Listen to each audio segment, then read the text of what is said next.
Let me save you hours of studying grammar by exposing a bizarre language trap that almost every English learner falls into. Think about your daily commute. If you get into a small car, you are in it.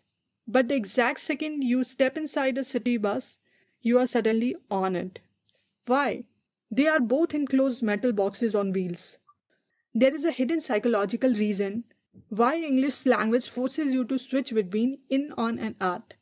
And it has absolutely nothing to do with the size of the vehicle or the list you were forced to memorize in school.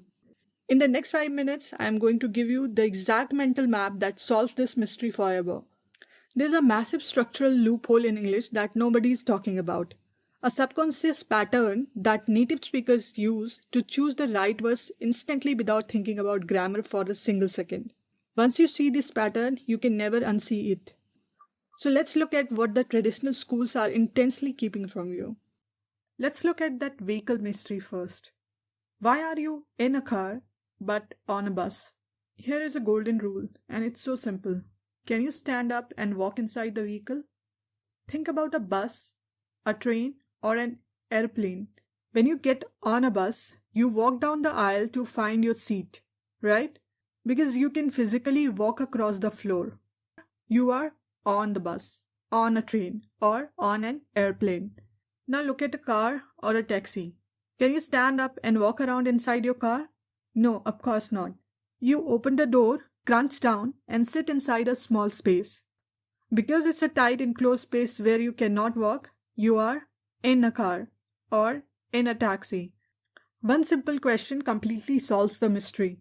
Now, let's use that exact same easy logic for time. Why do you say in the morning but at night? Think about how you live your life. The morning and the afternoon are big, wide blocks of time. You wake up, you drink coffee, you drive to work. Because it's a big, open block of time. You are in it. So you say, I exercise in the morning or I have a meeting in the afternoon. But night is different. In English, we treat the night like a single exact point on the clock when the day is done. It's not a big active space. It's just the point where you go to sleep. Because it's treated like a single point, we use at. You say, I sleep at night or the stars come out at night. To make this completely bulletproof for you, I want you to picture an upside down triangle.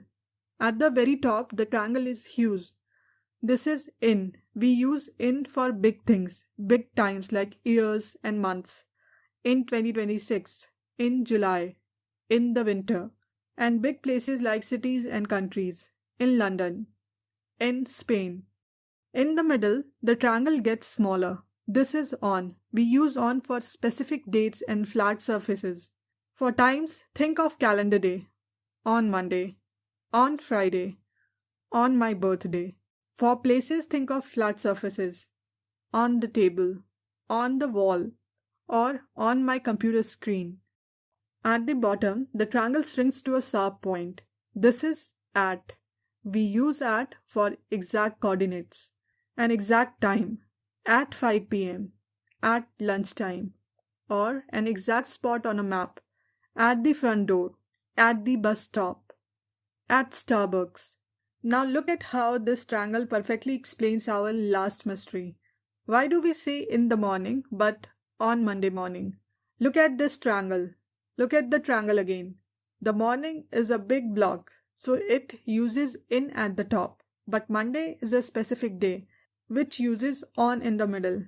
Because Monday is more specific, it moves down the triangle and takes over the sentence. The specific day always wins. So, in morning turns into on Monday morning.